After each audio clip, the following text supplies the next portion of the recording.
Levante suas mãos e vamos aplaudir aquele que era, aquele que é e aquele que há de vir. Aleluia!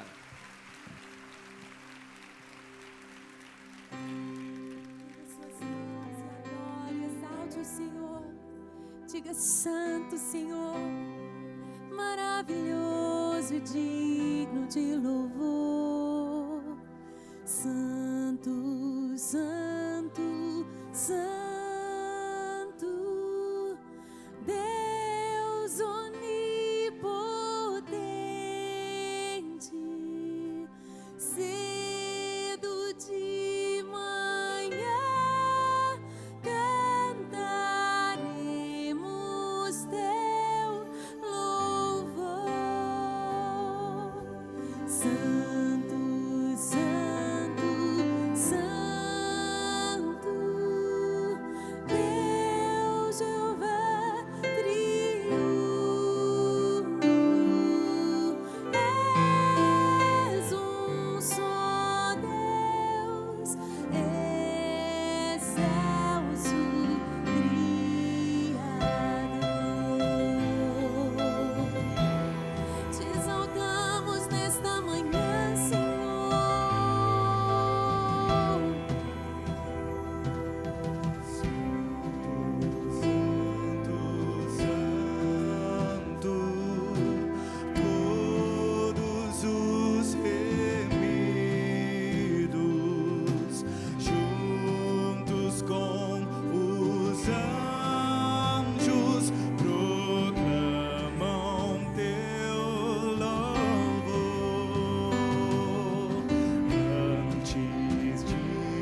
suas mãos bem alto e agradecer ao Senhor. Ele é o excelso benfeitor, fonte de toda bênção, fonte de toda bênção.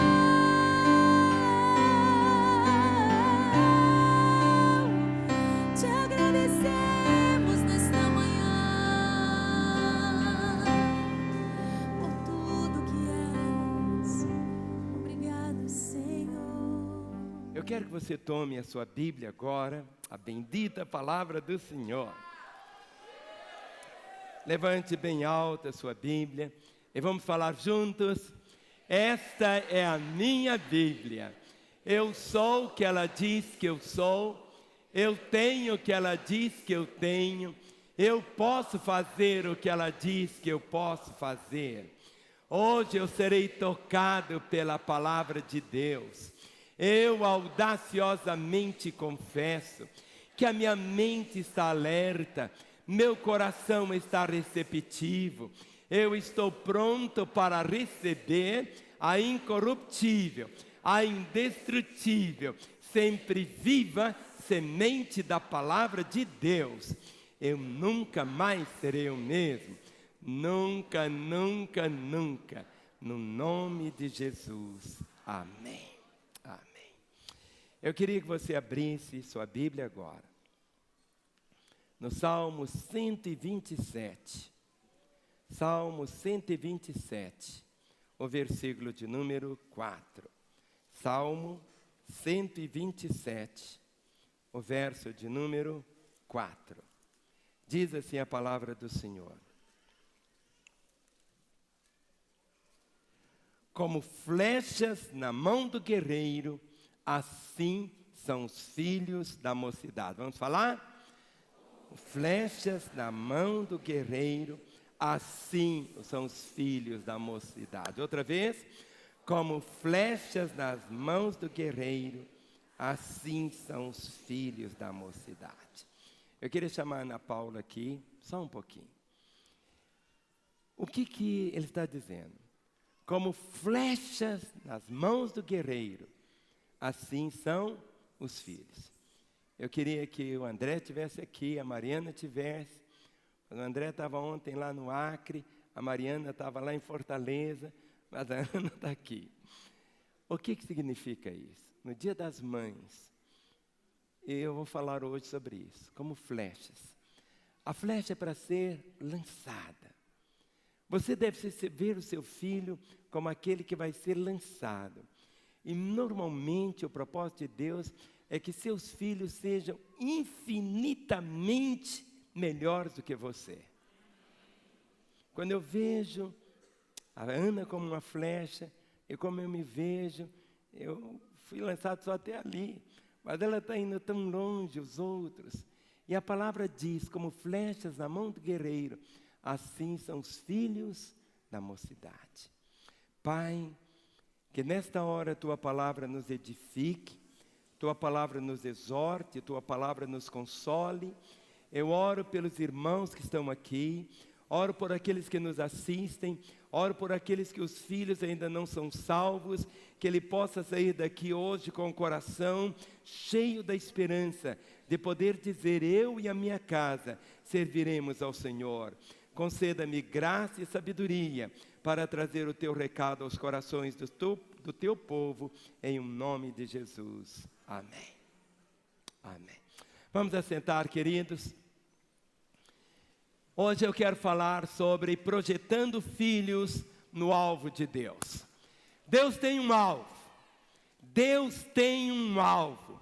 Ninguém nasceu por acaso, por acidente, ou a pílula que não funcionou. Deus tem um alvo. E lançar os filhos como flechas para alcançar este alvo. O nosso propósito como pais, de uma maneira assim muito grande, é exatamente esse, de cumprir essa realidade. Uma das funções mais gloriosas da família é a geração, é a formação de filhos. Num lar cristão, filhos são discípulos do Senhor colocados sobre a responsabilidade dos pais. Diz a Bíblia que eles são como flechas na mão do guerreiro. Em outras palavras, Deus espera que os pais preparem, que os pais projetem seus filhos nos alvos estabelecidos por Ele, como discípulos bem formados. Olha o que o salmista diz no Salmo de número 144, o verso 12. Salmo 144, o versículo de número 12, de uma maneira tão gloriosa. A fazer aqui esses filhos discípulos exige o quê? Dedicação. É uma tarefa assim tão artesanal. A única maneira de sermos bem-sucedidos nessa tarefa é observarmos rigorosamente os ensinamentos da palavra sobre o assunto. Diz assim o verso 12: que nossos filhos sejam na sua mocidade como plantas viçosas, e nossas filhas como pedras angulares, lavradas como colunas de palácio. O alvo estabelecido está aqui. Vamos ler juntos Salmo 144, verso 12, vamos dizer: que nossos filhos sejam na sua mocidade como plantas viçosas, e nossas filhas como pedras angulares, lavradas como colunas de palácio. A pergunta que nós sempre temos que fazer é esta: como será a nova geração? Como será a nova geração? Alguns podem pensar que filhos cristãos são resultado de pais cristãos. Mas a coisa não acontece dentro desse automatismo todo, uma coisa assim tão automática. Existe um trabalho tão grande. Há relato na Bíblia, na história, de gerações inteiras que se desviaram de Deus, mesmo sendo frutos de pais crentes, mesmo sendo filhos de pessoas piedosas, mas que se desviaram. E uma geração que se perdeu, e uma geração absurda. Quando lemos em Juízes capítulo 2, versos 10 e 11, há um dos textos mais tristes da Bíblia aqui. Juízes capítulo 2, versos 10 e 11, diz assim a palavra: foi também congregada a seus pais toda aquela geração, e outra geração após ele se levantou, que não conhecia o Senhor, nem tampouco as obras que fizera Israel. Então fizeram os filhos de Israel o que era mal perante o Senhor, pois serviam aos Balaíns. Esse texto está falando dos filhos daqueles homens que Josué comandou, que os levou a entrar na terra da promessa, que conquistaram a terra de Canaã. Mas a fé e a intrepidez daqueles pais não foram transmitidas aos seus filhos, e seus filhos se desviaram. Como será a próxima geração? O nosso trabalho é esse. Mas temos que ver as perspectivas equivocadas na criação dos filhos. Alguns acham até assim, uns confiam que se houver um derramamento do Espírito e vive naquela expectativa assim, muitas vezes mística, acham que simplesmente por servirem a Deus, às vezes até com muita dedicação, que o próprio Senhor vai se responsabilizar pelos seus filhos. E que a influência deles será suficiente para firmá-los no caminho. Sabe, essas expectativas muitas vezes são erradas. Porque quando a pessoa vive dentro de um contexto, mas que não procura realmente crer nessa realidade. Porque o amor é a base para o discipulado dos filhos. Não é só você falar assim, Deus vai fazer, mas os filhos vão se espelhar em você. O ensino para os filhos não é tanto só você falar, eles vão ler em você. Vão ler o discipulado em você, vão ler a vida de Jesus em você, vão ver Jesus através de você. Mas o amor é essa base do discipulado dos filhos. Não haverá formação de caráter cristão num ambiente que não seja assim, tão impregnado do amor. Quando lemos em Colossenses capítulo 3, o versículo de número 14. Colossenses capítulo 3, o verso de número 14, diz assim a palavra: acima de tudo isso, porém, esteja o quê? O amor, que é o quê? O vínculo da perfeição. Antes de qualquer coisa, os filhos precisam estar seguros de que são amados pelos pais. É preciso. Quando os meninos eram pequenos, algo que eu sempre fazia, algo que a Renata sempre fazia, era só declarar amor. Papai ama vocês. Hoje, eu já vivo um outro contexto. A Renata já é vovó, são 6 netinhos. E tudo que vovô faz, a vovó faz, quando estamos juntos, é declarar amor. As crianças precisam, os filhos precisam crescer. O amor é o vínculo da perfeição. Jamais se esqueça dessa realidade. Vamos dizer juntos: o amor é o vínculo da perfeição. Outra vez, o amor é o vínculo da perfeição. Mas isso deve ser revelado de maneira prática, através de amizade, de carinho, de afeto, de tempo assim, de qualidade, daquelas manifestações físicas, de beijar, sabe? Beijo, a palavra diz beijar o filho. Está escrito, mas é Deus falando, eu vou beijar o filho. Sabe aquela expressão assim tão grande, mas aquelas expressões assim de perdão, de tantas coisas práticas que demonstram o valor que eles têm. Quando, deixa a pomba voar, não preocupe não, que possa o Espírito Santo, que não é pomba, também mover em nosso meio, aleluia. Mas que você tenha essa convicção tão grande.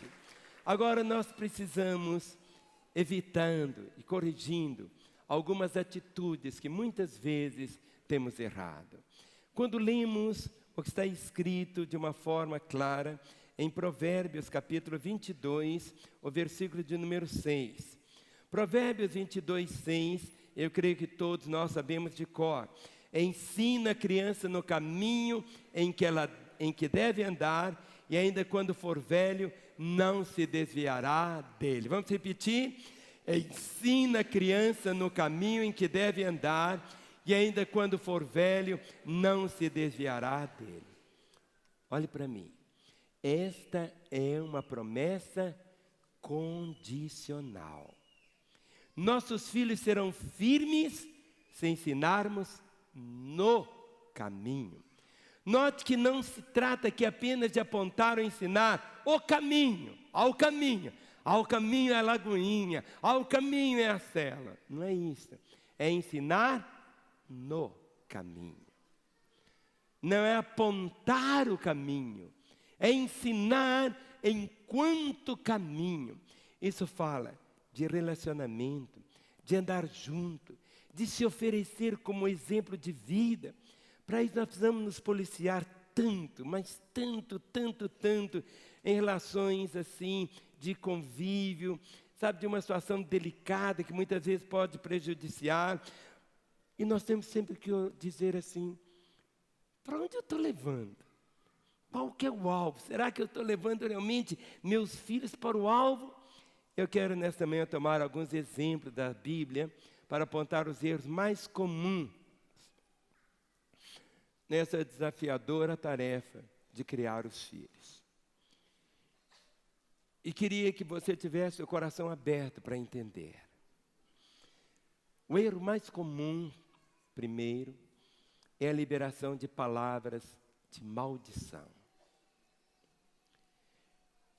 Um dos textos que nos ensina sobre isso, e que você vê as consequências de uma forma tão terrível, em Gênesis capítulo 9. Gênesis capítulo 9. O verso de número 20 e 22. Gênesis capítulo 9, verso 20 a 22 diz: sendo Noé lavrador, passou a plantar uma vinha. Bebendo do vinho, embriagou-se e se pôs nu dentro de sua tenda. Cã, pai de Canaã, vendo a nudez do pai, fê-lo saber fora a seus 2 irmãos. Agora observe o verso 24 e 25. Despertando Noé do seu vinho, soube o que lhe fizera o filho mais moço e disse: maldito seja Canaã, seja servo dos servos a seus irmãos. Isso aconteceu pouquíssimos dias depois do dilúvio. Logo depois do dilúvio, o que fez Noé? Plantou a vinha, fez vinho, bebeu, se embriagou, ficou pelado, uma situação tão esquisita. E Noé lançou uma palavra de maldição contra o filho de Cã e sobre toda a sua descendência. E o resultado dessa palavra prevaleceu por gerações e gerações, causando desgraça e miséria. De Cã procedem os cananeus, inimigos de Israel até os dias de hoje. Liberação de palavras de maldição. Primeiro, muitos erros dos nossos filhos são reflexos dos nossos próprios erros. Noé embriagou-se e fez dessas coisas tão vergonhosas. Isso provocou o pecado na vida de seu filho Cã. Por isso, Noé o amaldiçoou. Anote uma coisa: o primeiro pecado foi do pai, não foi do filho. Muitas vezes é assim que acontece. Nos irritamos, reprovamos atitudes erradas dos nossos filhos, sem muitas vezes assumir que o nosso pecado é que fez o nosso filho agir dessa maneira. Segundo, há poder em nossas palavras. Vamos falar? Há poder em nossas palavras. Aquilo que nós dizemos a respeito de nossos filhos, ou para eles, está assim revestido de uma autoridade que o Senhor nos conferiu. Quando você diz para o seu filho: você é encapetado, você está revestindo seu filho de quê? De demônios, de capeta. Olha o que está escrito em Provérbios 18, o verso de número 21. Provérbios 18, o verso de número 21, a palavra diz assim: a morte e a vida estão no poder da língua. O que bem a utiliza, come do seu fruto. A morte e a vida estão no poder da língua. O que bem a utiliza, come dos seus frutos. Se você olha para o seu filho e diz para ele assim: você nunca vai dar em nada na vida. Você nunca vai dar em nada na vida. Você está plantando uma semente. Uma semente como Noé plantou. Por isso que quando nós liberamos palavras negativas ou de maldição sobre a vida dos nossos filhos, estamos dando legalidade de uma forma tão terrível que demônios ajam. E certamente eles estarão agindo. Faça assim. Use sua boca para abençoar os seus filhos. Nunca amaldiçoe. A morte e a vida estão no poder da língua. O que bem a utiliza, come dos seus frutos. Terceiro, use os lábios para abençoar. Leia aqui em Provérbios 26, o versículo 2. A Bíblia diz que a maldição necessita sempre de uma causa para encontrar lugar na vida de alguém. E essa causa muitas vezes são declarações liberadas pelas autoridades. especialmente os pais. Por outro lado, quando nós bendizemos, nós estamos criando um espaço tão grande para a bênção. Por isso que na criação dos filhos é essencial você profetizar vitória sobre eles, confessar a palavra de Deus, aquilo que diz respeito, a fim de que eles sejam sempre benditos. Olha o que está escrito, Provérbios 26, 2. Como o pássaro que foge, como a andorinha no seu voo, assim a maldição sem causa não se cumpre. Outra vez, assim a maldição sem causa não se cumpre. Abençoe seus filhos. Abençoe seus filhos. Ele pode estar longe dos caminhos do Senhor. Ele pode estar vivendo uma vida mais confusa possível. Nunca vire para ele e diz: você não vai dar em nada. Não amaldiçoe seus filhos. Não amaldiçoe seus filhos. E agora, com muito cuidado, eu quero falar que você não deve trocar os filhos pelas coisas de Deus. Deixa eu explicar isso para você de uma forma assim, bem interessante. Para entendermos isso, eu queria que você abrisse a Bíblia em Gênesis, capítulo 19. Gênesis 19. Gênesis 19, os versos de 1 a 8. É um período assim, tão terrível esse. Ló vivia em Sodoma com a sua família. Em certa ocasião, Ló recebeu 2 anjos em sua casa. 2 anjos materializados em figura humana. Olha o que diz o texto. Ao anoitecer vieram os 2 anjos a Sodoma, cuja entrada estava Ló assentado. Este, quando os viu, levantou-se, e indo ao seu encontro, prostrou-se o rosto em terra e disse-lhes: eis agora, meus senhores, vinde para a casa do vosso servo, pernoitai nela e lavai os pés, levantar-vos-ei de madrugada e seguireis o vosso caminho. Responderam eles: não, passaremos a noite na praça. Instou-lhes muito, e foram e entraram em casa dele. Deu-lhes um banquete, fez assar uns pães asmos e eles comeram. Mas antes que se deitassem, os homens daquela cidade cercaram a casa. Os homens de Sodoma, tanto os moços como os velhos, sim, todo o povo de todos os lados. E chamaram por Ló e lhe disseram: onde estão os homens que à noitinha entraram em tua casa? Traze-os fora a nós para que abusemos deles. Saiu-lhes então Ló à porta, fechou após si e lhes disse: rogo-vos, meus irmãos, que não façais mal. Tenho 2 filhas virgens, eu vou-las darei, tratai-as como vos parecer, porém nada façais a estes homens, porquanto se acham sob a proteção do meu teto.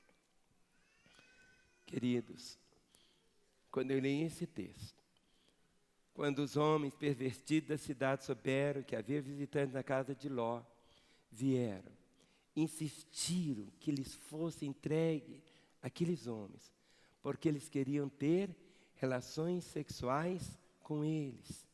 Daí vem até a palavra sodomita, de Sodoma. É uma decisão infeliz. O que Ló fez? Ló ofereceu suas filhas para serem abusadas pelos homens da cidade, a fim de, entre aspas, proteger os anjos. Não é glória a Deus agora não, irmão, agora é misericórdia.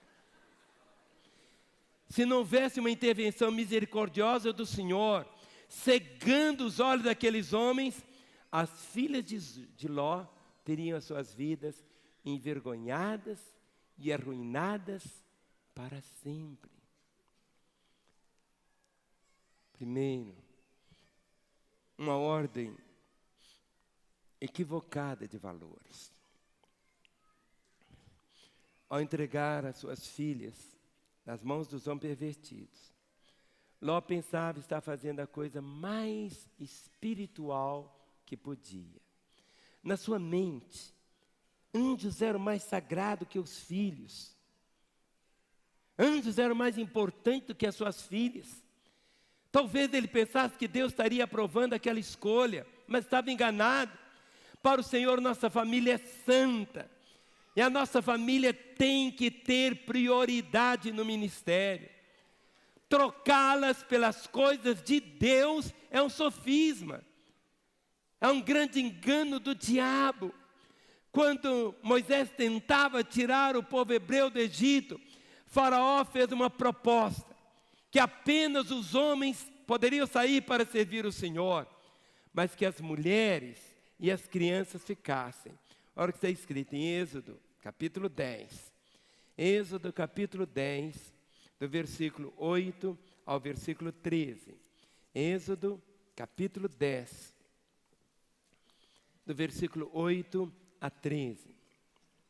Diz assim: Então Moisés e Arão foram conduzidos à presença de Faraó, e estes lhe disse: Ide, servi ao Senhor vosso Deus. Porém, quais são os que hão de ir? Respondeu-lhe Moisés: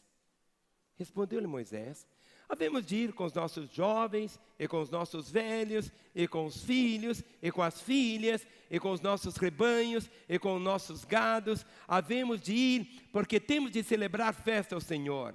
Replicou-lhes Faraó: seja o Senhor convosco, caso eu vos deixe ir.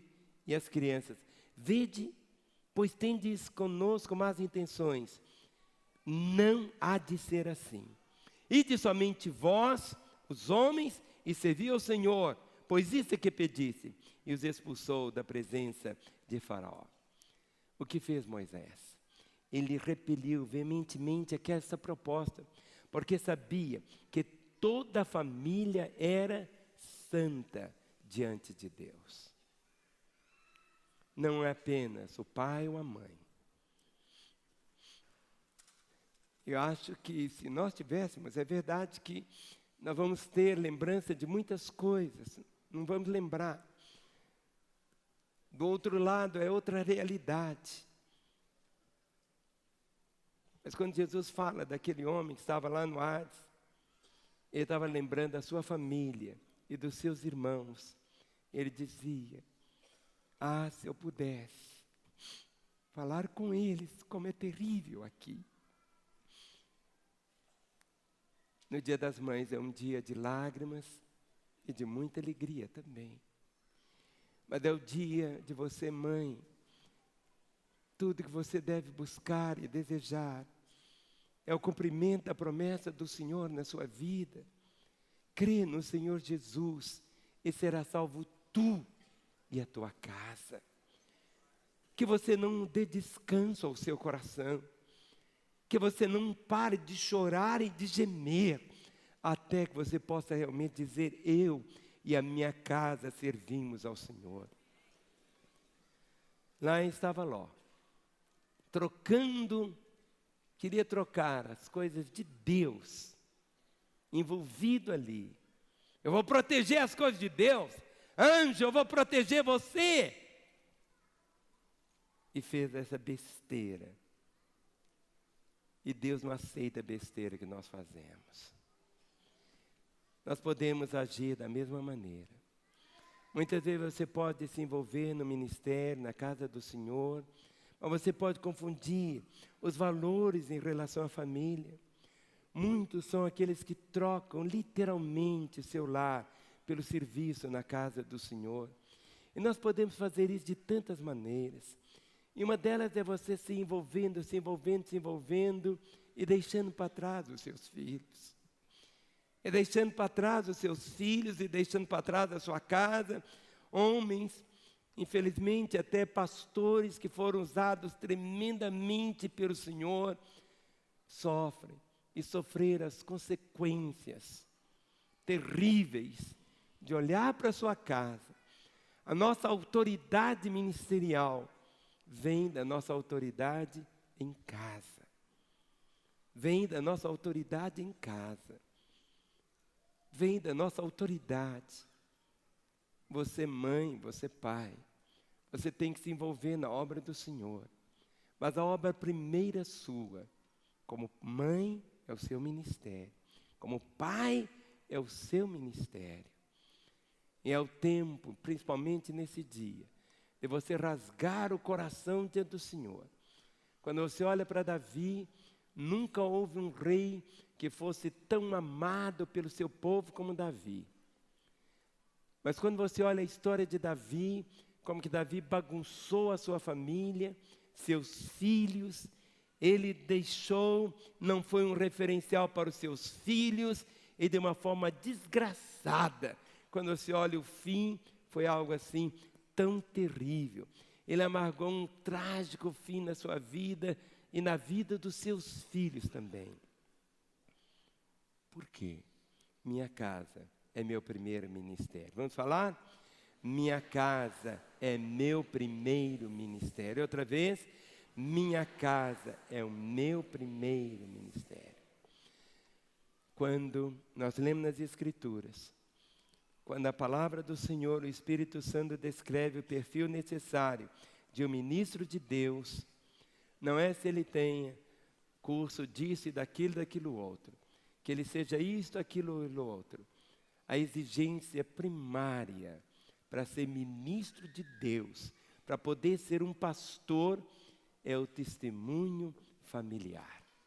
Em Tito, capítulo 1, Tito, vem depois de 2 Timóteo. Tito, capítulo 1, o verso de número 6, a palavra diz assim: alguém que seja irrepreensível, marido de uma só mulher, que tenha filhos crentes, que não são acusados de dissolução, nem são insubordinados. Quando você volta um pouquinho, 1 Timóteo, capítulo 3, o versículo de número 12, ele fala sobre os diáconos e diz assim: o diácono seja marido de uma só mulher e governe bem seus filhos e a própria casa. Sem ter boa ordem na casa, especialmente os filhos, um homem não está apto para o ministério. Não. Simplesmente por quê? Porque a família é a célula principal. Um outro erro tão comum é o engano da superproteção. Esse é um grande problema na criação de filhos. É a superproteção.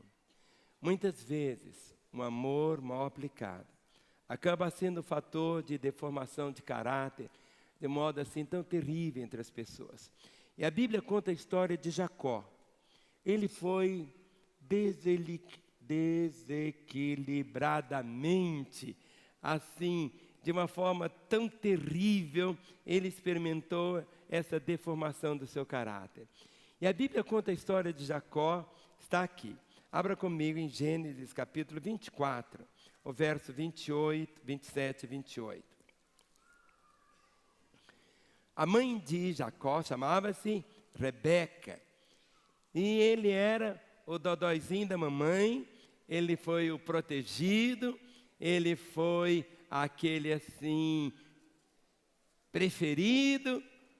Um pedaço maior do bife era sempre o dele, era bem assim. Olha aqui Gênesis 25, verso 27 e 28. Cresceram os meninos. Esaú saiu perito caçador, homem do campo. Jacó, porém, homem pacato, habitava em tendas. Isaque amava a Esaú, porém se saboreava da sua caça. Rebeca, porém, amava a Jacó. Olha só. Essa superproteção fez dele um homem sem caráter e gerou um conflito tão grande na família. Se você virar a página para Gênesis capítulo 26, Gênesis 27, aliás, Gênesis 27, o verso 41. Essa superproteção. O pai gostava de um, a mãe gostava de outro. A mãe superprotegeu Jacó. Mas olha no finalzinho aqui, diz assim: passou Esaú a odiar Jacó Jacó, por causa da bênção com que seu pai o tinha abençoado, e diz: vem próximos dias de luto por meu pai, então matarei Jacó, meu irmão. O grande problema é que a superproteção deforma o caráter. Normalmente, o filho superprotegido sente-se o centro do universo. Ele desenvolve uma personalidade tão egocêntrica. E Jacó é esse exemplo claro disso.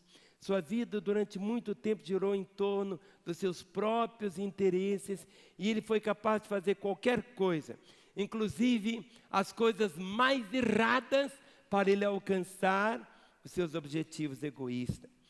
O resultado é covardia e despreparo para a vida. Sabe por quê? Porque quando os pais sufocam seus filhos durante a formação da personalidade e caráter, esperando o cuidado, eles acabam impedindo que aqueles mecanismos assim de defesas, é como uma criança, não pode ir na sujeira, não pode ir nisso, não pode ir naquilo, então coloca ele dentro de uma bolha, mas o mundo não é uma bolha. Jesus orou dizendo: Pai, eu rogo por eles estão no mundo, mas eu rogo para que o mundo não esteja neles. Eu não rogo que os tires do mundo, mas que os livre do mal. Deus nos fez de tal forma que muitas vezes você pode entrar num chiqueiro, mas tem tantos anticorpos, tantas coisas que vão te proteger. Mas aquele que não desenvolve, aquele que não é preparado, quando enfrenta as batalhas da vida, ele vai sofrer de uma forma tão grande. Porque ele sempre tem o papai, tem a mamãe, para livrá-lo das consequências, para protegê-lo naquela hora. Ele tem que desenvolver esses anticorpos de uma forma tão grande. Nós temos que ter o equilíbrio entre cuidado e liberdade. Nossos filhos precisam de cuidado. É verdade que eles não podem ficar soltos como se estivessem em condição de fazer todas as escolhas sozinhas. Não.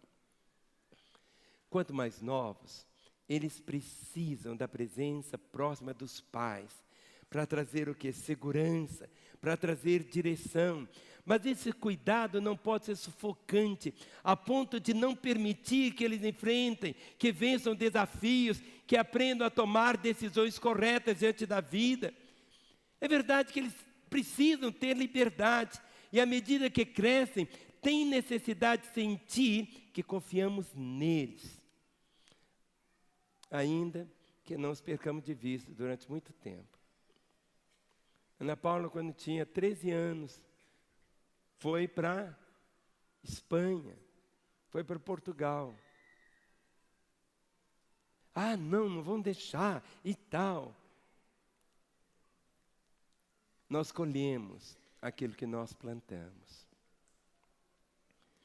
Outra desgraça é a predileção e a parcialidade. Vamos falar? Predileção e parcialidade. Esse é outro grande problema na criação dos filhos, é a predileção e a parcialidade por parte dos pais. Olha o que está escrito em Gênesis 37, verso 3 e 4. Que coisa! Diz assim, Gênesis 37, 3 e 4. Ora, amava Israel mais a José que a todos os seus filhos, porque era filho da sua velhice. Fez-lhe uma túnica talar de mangas compridas. Vendo, pois, seus irmãos que o pai o amava mais que a todos os outros filhos, odiaram-no e já não lhe podiam falar pacificamente. A família desse homem de Deus vê um terrível drama durante muitos anos, que foi originado exatamente desse amor especial de Israel, de Jacó, por José. Eram 12 filhos, mas o José era o dodói do pai. O problema é que Jacó, ou Israel, não guardava coisa só para ele. Lá no fundinho ele até podia ter uma queda maior por José. Mas olha a besteira que ele fez. Muitas vezes podemos nos identificar mais com um filho, com o outro. Mas quando nós erramos, e o nosso erro se torna visível, de mostrarmos um tratamento diferenciado. E diz aqui a coisa, diz assim, que Jacó fez para ele, deu para ele o quê? Uma túnica de várias cores. Todo mundo tinha uma roupa. Todo mundo tinha roupa, todos eles, todos os filhos. A roupa era cinza. Só que de José era toda listadinha. Azul, amarela, verde, vermelha. Toda. A túnica de várias cores. Diz aqui. Ora, Israel amava mais a José que todos seus filhos. E fez-lhe uma túnica talada de manga comprida. Vindo, pois, seus irmãos que o pai amava mais do que todos os outros filhos, odiaram e já não lhe podiam falar pacificamente. O que Jacó fez foi essa besteira tão grande. E José começou a experimentar o ciúme dos seus irmãos, o ódio dos seus irmãos para com ele, e que trouxe prejuízo para todos. O individualismo é o critério. Hoje, muitas famílias têm apenas um filho. Obviamente que se é um filho só, é o filho único. Outros têm 2 filhos. E aí já pode haver, como deve ser o tratamento, tem que ser igual. Aqui na igreja, um dia, no Dia das Mães, foi um dia que apresentamos uma irmã que ela teve 23 filhos. 23, hein? 23. Tínhamos aqui outras 2, a Conceição e a Benigna. As 2 juntas tiveram 40 filhos. A Benigna teve 19 e a Conceição 21. As 2 juntas, 40 filhos. Mas hoje, quase todos estão tendo 2 filhos, quando muito bate 3. Mas se é único, então é único. Você pode comprar roupa talar para ele, colorida, sem problema. Mas à medida que já tem mais de um, as coisas passam a ser diferentes. Na formação e na educação dos filhos, muitas vezes, é necessário tratamento diferenciado. Mas isso deve basear na individualidade de cada um e não na predileção dos pais.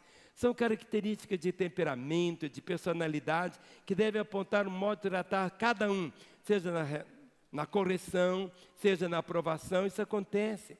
Mas a vontade do Senhor é que tenhamos aqui o reflexo do Pai Celestial. Deus nosso Pai, Deus é o nosso Pai perfeito. E diz a palavra em Romanos 2:11, Deus não faz acepção de pessoas. Vamos falar? Deus não faz acepção de pessoas. Romanos 2:11, vamos falar? Deus não faz acepção de pessoas.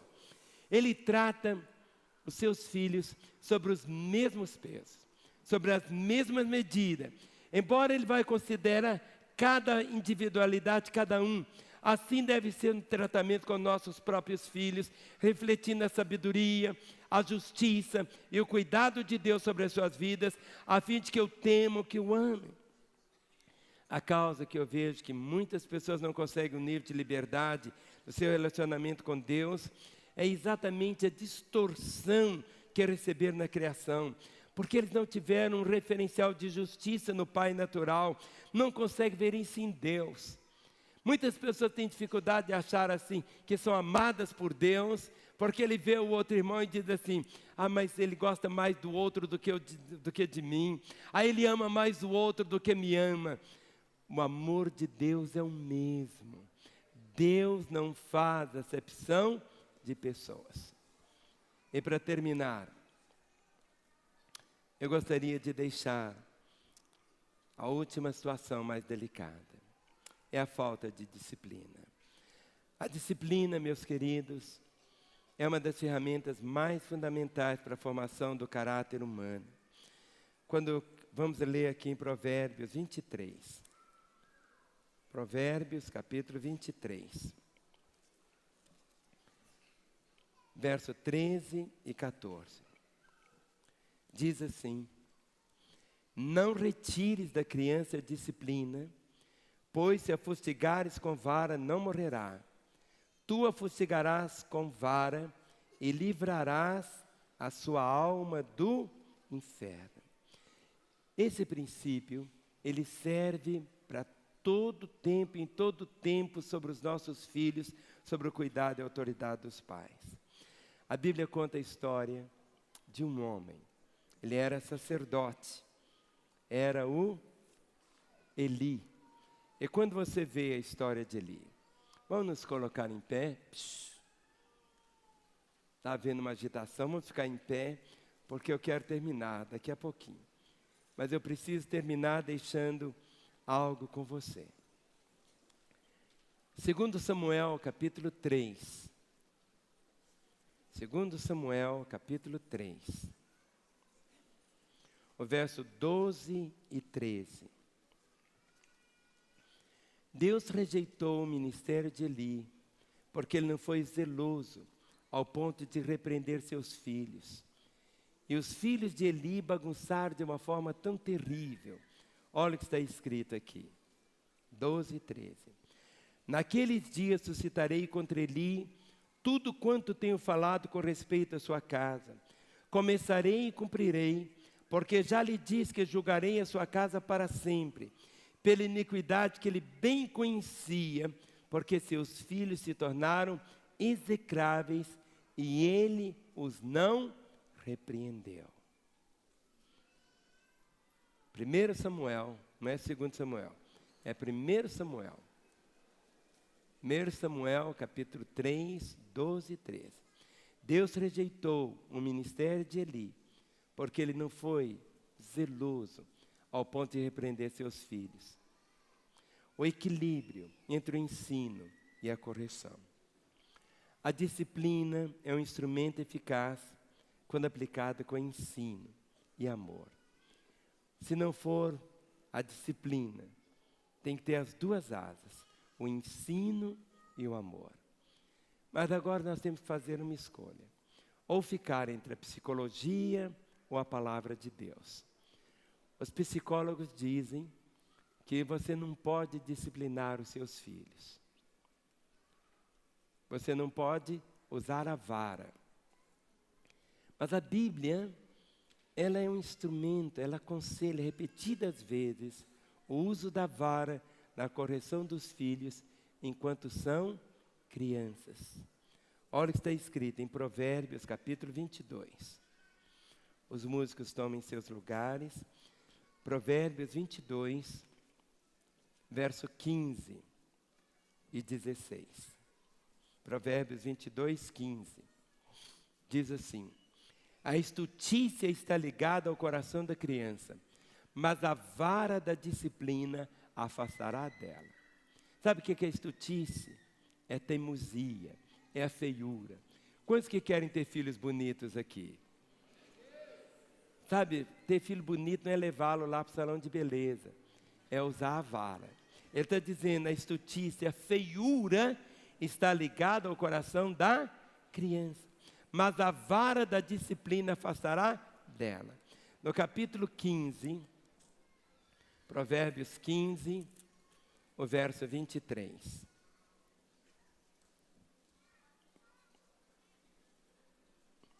Não, é 23, 13, eu estou dando errado aqui. Provérbios 23, verso 13. Diz assim: não retires da criança a disciplina, pois se a fustigares com a vara, não morrerá. Capítulo 29, versículo 15. Isso está no manual de Deus para os pais. Os psicólogos falam outra coisa bem diferente. Mas aqui está escrito assim, Provérbios. Eu queria pedir aos diáconos que ajudassem, tem tanta gente ali fora conversando, alguns pastores, corram lá, fala para eles fazerem assim, psh. Isso, por favor, envergonhe os que estão lá fora, para que eles possam entender e guardar. E a partir de hoje eu vou proibir ficar qualquer gente lá na tenda da bênção, na hora do culto. Se alguém for lá, vai estar tudo fechado, porque senão nós erramos. Está escrito aqui em Provérbios 29:15. A vara e a disciplina dão sabedoria, mas a criança entregue a si mesmo vem a envergonhar sua mãe. Isso choca frontalmente com a psicologia moderna, que ensina que as crianças não devem ser punidas pelos seus erros, muito menos com a correção física. Mas nós temos uma opção, entre ficar com a psicologia ou ficar com a filosofia da palavra de Deus, da palavra do Senhor. E aqueles que têm afrouxado, estão colhendo filhos rebeldes sem limites. O sentido da disciplina, ao disciplinar um filho, puni-lo com uma atitude ou comportamento reprovável, você deve ter em mente sempre que o objetivo é ensinar o caminho correto, apontando para o fato que escolhas erradas sempre vão trazer consequências dolorosas. A disciplina não é um castigo, e muito menos uma forma dos pais extravasarem ira ou ressentimento. Você tem que trazer a disciplina expressando amor. Se você não observar esse cuidado, ao invés de você contribuir para a formação do seu caráter, você vai gerar nele mágoa e vai gerar nele tanta revolta. Agora a consideração, terminando, da idade dos filhos. É muito importante discernir a idade dos filhos para aplicar a correção correta. A Bíblia fala de vara para as crianças. Agora, correções físicas para adolescentes ou jovens nunca vão resultar em quebrantamento, porque eles já são adultos. A reação diante da vergonha e da humilhação vai provocar neles mais o que? Revolta ou mágoa. Mas à medida que os filhos vão crescendo, a disciplina deve ir mudando, privando por um tempo de coisas que gostam de fazer, para levá-los o quê? A maturidade. E último, o excesso mata a personalidade. Há limites para a disciplina. Há limites para a disciplina. É óbvio que a Bíblia não ensina violência. Em Provérbios 19:18. Provérbios 19, o verso de número 18 diz assim: castiga a teu filho enquanto há esperança, mas não te excedas a ponto de matá-lo. Isso pode ser entendido de duas maneiras. Primeiro, o uso da vara não deve ser uma expressão de violência. Nenhum pai tem direito de fazer marcas no corpo do filho ou no coração do filho. Em segundo, não pode haver excesso, nem na intensidade, nem na quantidade de disciplina, porque isso mata a personalidade. Se uma criança ou um jovem é excessivamente punido por seus erros, ele poderá se tornar inseguro, vai crescer com uma insegurança tão grande, e vai ter tanto medo de enfrentar os desafios da vida. Nossa responsabilidade é sermos o que Deus quer que sejamos: pais, mães, segundo o coração do Senhor. Põe sua Bíblia sobre o banco nessa hora. Dê a mão ao irmão que está aí ao seu lado. Levante a mão dele por um instante. Vamos dar as mãos pelos corredores. Olhe para mim. Nesse dia das mães, é um dia de nascer uma nova mãe em você. É um dia de nascer um novo pai em você. O filho sábio alegra o seu pai, mas o tolo será a tristeza da sua mãe. Que nesse dia das mães, a vontade plena do Senhor se torne realidade no seu coração. Que você jamais perca a esperança de um dia poder dizer: eu e a minha casa serviremos ao Senhor. Você, seu esposo, seus filhos, todos servindo ao Senhor. Levante bem alto a mão.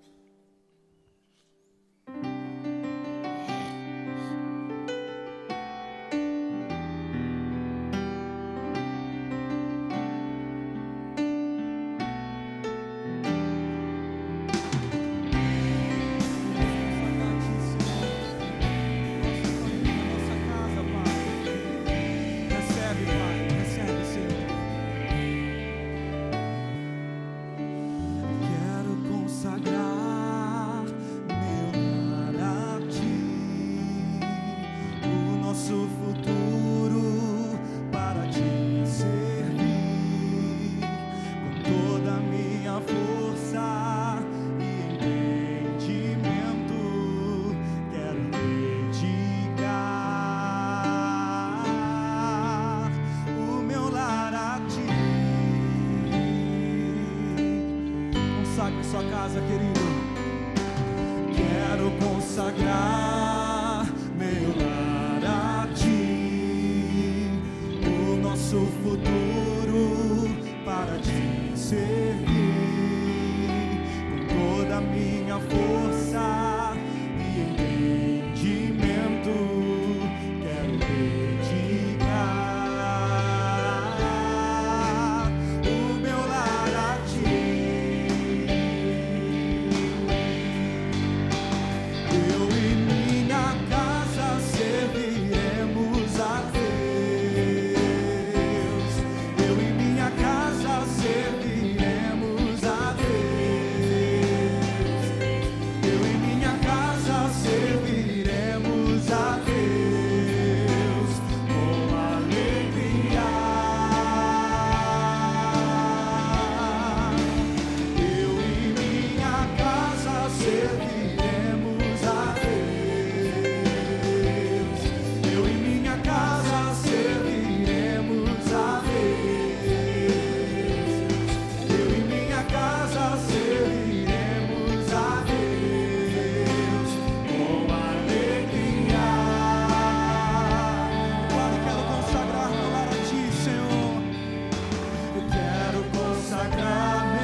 aplaudam sim.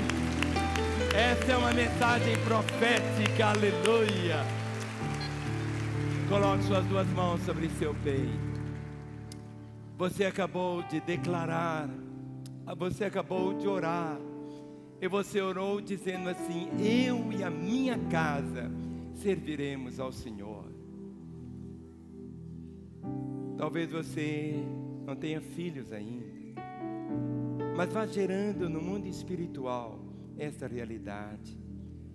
Talvez você não tenha nem casado, seja sozinho, mas um dia Deus faz com que o solitário more em família. A palavra diz: agrada-te do Senhor e Ele concederá o que deseja o teu coração. Ame o Senhor e Ele sempre te honrará.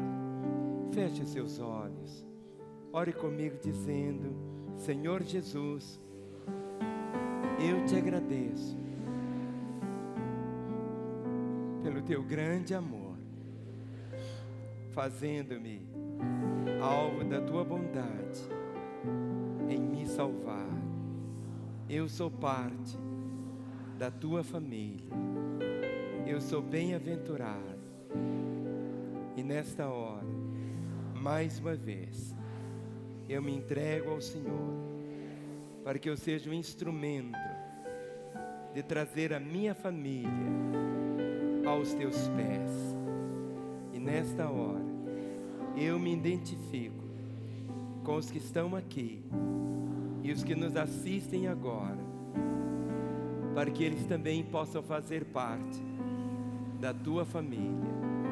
Eu oro com eles dizendo: Senhor Jesus, eu sei que Tu és o Salvador.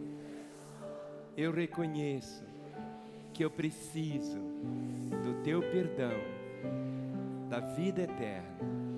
Eu abro o meu coração e eu te convido: Jesus, entra agora na minha vida. Eu te recebo como meu Senhor e meu Salvador. Eu, Jesus, que andei contigo, mas me desviei, agora eu volto na certeza do teu perdão. Continue com seus olhos fechados, e eu quero fazer uma oração sozinho agora. Você não vai repetir esta oração, mas eu quero orar por você que orou dizendo: Jesus, entra agora na minha vida. Jesus, eu te recebo como meu Senhor e Salvador. Ou você que estava afastado, desviado, no dia das mães você veio aqui, sua mãe trouxe você, mas você sabe que Deus te trouxe também. Você que hoje toma Jesus como seu Senhor e Salvador, ou você que se reconcilia com Ele, por você eu quero orar. É para que eu ore, enquanto todos estão com os olhos fechados, orando. Eu quero fazer uma oração sozinho por você. Você que se entrega a Jesus, ou você que se reconcilia com Ele, para que eu ore por você, eu peço um sinal da sua parte, que você levante uma das suas mãos no seu lugar, sem constrangimento algum. Levante bem alta a sua mão. Você que hoje entrega a sua vida a Jesus, aquele moço de blusa preta, levante bem alto sua mão. Eu quero ver sua mão erguida e quero orar por você agora. Pode levantar a sua mão, seja um homem, uma mulher, um jovem, uma criança. Isso. Agora pode abrir os olhos. Eu vou pedir que todos vocês que levantaram as mãos, deixem seus lugares, venham até aqui à frente. Eu quero orar por você aqui, lá da segunda galeria, da primeira, aqui no térreo. Esse é o momento de Deus para a sua vida. É quando vamos cantar essa mesma verdade: eu e a minha casa serviremos ao Senhor. Quero pedir que cada crente que está aqui, olhe para a pessoa que está ao seu lado, pergunte para ela como está a sua vida com Deus. Como está a sua vida com Deus? Como está a sua vida com Deus? Esta é a hora do pai, esta é a hora da mãe, esta é a hora dos filhos. Você que não tem Jesus ainda, você que não se entregou para Ele, você que está aí na sua casa, é a hora de você também poder falar: Jesus, entra na minha vida. Ele vai entrar, nunca mais vai sair. Esse é o momento do céu para a sua vida. Esse telefone que aparece agora, 3429-9550. queremos orar por você, queremos abençoar a sua vida, para que a sua família seja essa família segundo a vontade de Deus, o Pai. Esse é o momento do céu para você.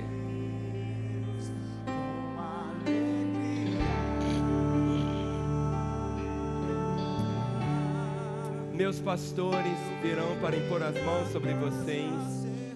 Você que continua aí no seu lugar, sabendo que seu lugar não é aí, mas é aqui, vem, vem. A vida é marcada pelos recomeços, e este é o recomeço para estes corações. Mais vidas estão vindo. Estenda suas mãos agora. Toda a igreja, todos em pé, ministrando vida a essas vidas agora. Pai, na autoridade do nome de Jesus Cristo, desligamos dessas vidas todo o poder das trevas e ligamos cada uma delas com a tua vida, Senhor, para que a partir de hoje estas vidas possam viver para a glória do teu nome. Receba, Senhor, estes corações. Senhor, ó Pai, eu ligo cada uma delas com a vida do Senhor, em teu precioso nome. Amém e amém. Vocês que estão aqui ajoelhados, podem ficar em pé. Chega aqui bem pertinho de mim. No momento quando você disse: Jesus, entra na minha vida, Ele entrou para nunca mais sair. Nunca mais. Vocês ouviram hoje muito sobre família, mas no momento quando você disse: Jesus, eu venho para a tua família, eu quero ser parte da tua família, Ele vem. Uma paz diferente te domina. E eu sei que no ano que vem, o Dia das Mães para você será tão diferente desse. Mas hoje você recebe uma nova família. E eu quero que você conheça a sua nova família. Eu vou contar até 3. E quando eu falar 3, eu vou pedir que você vire para você conhecer sua nova família. Olha para mim. 1, 2, 3. Vire, olha. É a sua família. Sem qualquer falsidade, vivendo a verdade. Te abençoo, te abençoo, te abençoo, te abençoo, te abençoo, te abençoo, te abençoo, te abençoo, te abençoo, te abençoo. Bem-vindo à família de Deus. Bem-vindo, bem-vindo, bem-vindo. Vamos aplaudi-los, vamos aplaudi-los. Bem-vindos, bem-vindos, bem-vindos à família